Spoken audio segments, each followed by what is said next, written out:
crazy thing for me when I am in a hotel room for more than 2 days is how much stuff gets just left all over the place. Normally I'm only in a room for 1 night, so I don't spread out too much, but you give me 2 nights and it becomes my own apartment. Now what that means is I have stuff like chargers and ND filters and lenses and all kinds of stuff just strewn about. I have to get going, it's pretty early. I got a couple meetings this morning and then I actually have to leave Chicago today. So let's get moving.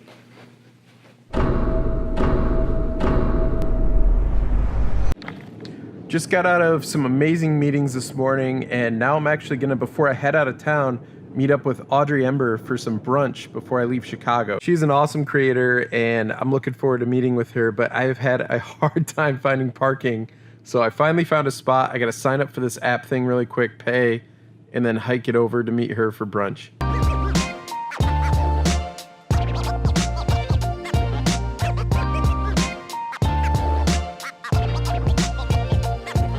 Finally good to go. Audrey, here I come. Quick update, I got out of lunch with Audrey, which Audrey, amazing conversation. It was great seeing you, great meeting up. Here's Audrey's, or actually I'll link Audrey at the end of the video and in the description below. But I'm now at a rest area real quick. I left Chicago. I have to hurry home and get back for kindergarten roundup tonight. So on my way home now, I have a short window. I'm gonna do my best. Natalie, I'm coming, sweetheart. Don't worry, I'm coming. Here we go.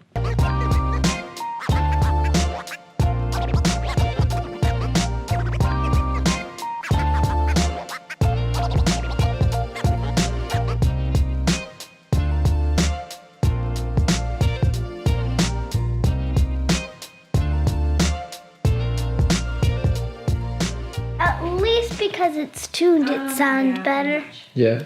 Yeah. Hi, buddy.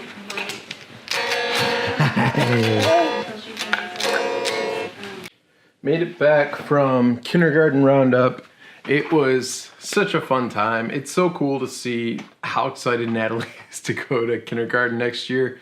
One thing that does freak me out a little bit though is they always put on their presentation, welcome class of 2032. Natalie will be graduating high school in 2032. That got to me. I don't know why, but they did it with Jovi too. Jovi's a class of 2030. Just seeing those numbers up there, seeing those years up there is just it's a weird thing to think about. Going back to my conversation with Audrey, one thing that came up, one thing that we talked about was gear. And I apologize, I didn't really think about it, but we didn't even pull a camera out. We just had a conversation, so there wasn't really any footage from lunch or anything like that. But Audrey is putting together a Chicago meetup. March 17th, I believe, is the official date, which is also St. Patrick's Day. It's going to be in Chicago, place to be determined, all that stuff. But if you've never been to Chicago for St. Patrick's Day, they dye the whole river green with an eco-friendly dye. It doesn't hurt the fish or any of the wildlife or anything like that, but it turns the river this bright green. There'll be a lot of cool stuff going on. So a lot of stuff to get, capture and vlog about or whatever it is you do, photograph. I'm hoping to be there. Our schedules are looking okay. It might happen. So if you can make it to Chicago, March 17th, if you're interested in coming, put it in the comments or shoot me a DM on Twitter or whatever. Let me know. And then I'll try my best to get you all the details as I get them as well. Back to the conversation I was having with Audrey, and one thing that came up was we started talking about cameras and gear. Naturally, that's what creators generally like to talk about, but we started talking about how you don't need the biggest and the baddest gear all the time. Especially if you're making a YouTube video and you're not making featured films or commercial work, you don't necessarily need the top of the line anything. One thing I've been researching a lot lately and looking at is a smaller kind of point and shoot secondary camera. Here's the thing I have to keep reminding myself though, is I'm not a filmmaker. I don't make cinema. I don't make movies.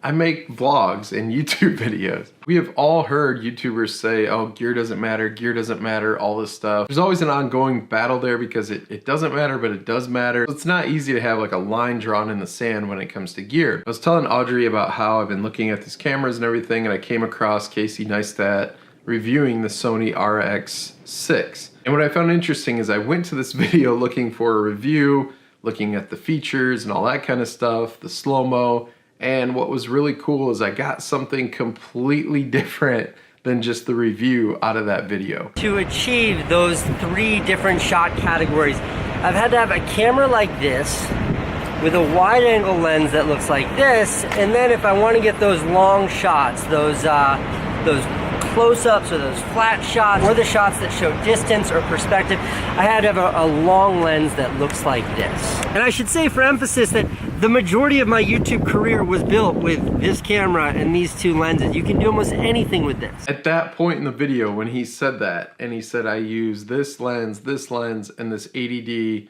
and this is what I created my channel on, that stuck with me for a minute because I literally have the 80D and both of those lenses. I'm so glad I went back and watched that video because I was thinking about it, and I travel with a lot of gear that I don't need, a lot of gear I don't use, and those are kind of the 3 staple items you need for a vlog. So on my past couple of trips, that's all I've been bringing. I've been bringing my GoPro, those 2 lenses, and my 80D, and obviously my Rode mic. And by combining those and just making a smaller package, it has really helped me focus more on vlogging than setting up gear and making this lens change and doing this and doing that. I feel like I want to make it as good as I can, but I don't want the gear to limit what I'm trying to do or miss a shot or anything like that. Instead of just going out and buying the G7X Mark II and just having it right now, one thing I'm gonna do is make it a goal of mine. Setting a goal for myself, I wanna hit 1,000 subscribers before I buy that camera. If I can't hit 1,000 subscribers with the gear I have,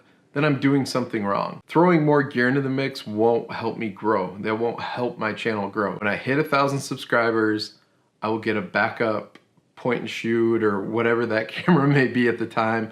I will get that camera then. Really hoping to accomplish that goal by like March 15th. I know it's a long shot, but I'm really hoping to accomplish that goal by like March 15th or 16th because we have a couple trips coming up and I would really like to have a secondary camera on those trips. Bottom line though, like Audrey, for example, she used the G7X forever.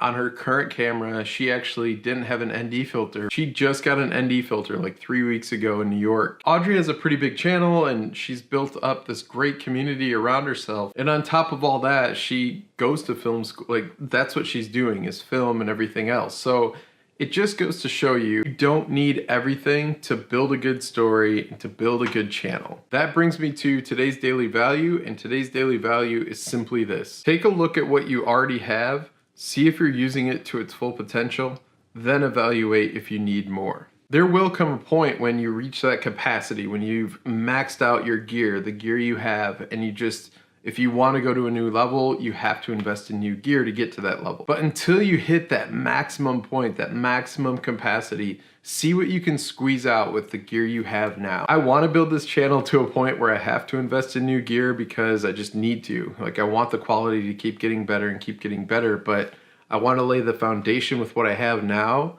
and use it to its maximum capacity before I move forward. So yes, I have to stay strong and not purchase anything until I hit that 1,000 subscriber mark. It's just more motivation for me to be better about marketing myself, marketing my channel, being more involved, being more active. On top of the fact that I just enjoy doing that stuff, it gives me that other factor in there that pushes me forward, really makes me want to go above and beyond the norm. That is it for the vlog today. Thank you so much for watching. If you like these videos and you have fun on these journeys with me, don't hesitate. You can subscribe right here. Also down here is Audrey Ember's channel, and here's a couple videos over here that I've done. I encourage you to check out my channel and join in the journey. Thank you again for watching, everybody, and I'll see you tomorrow.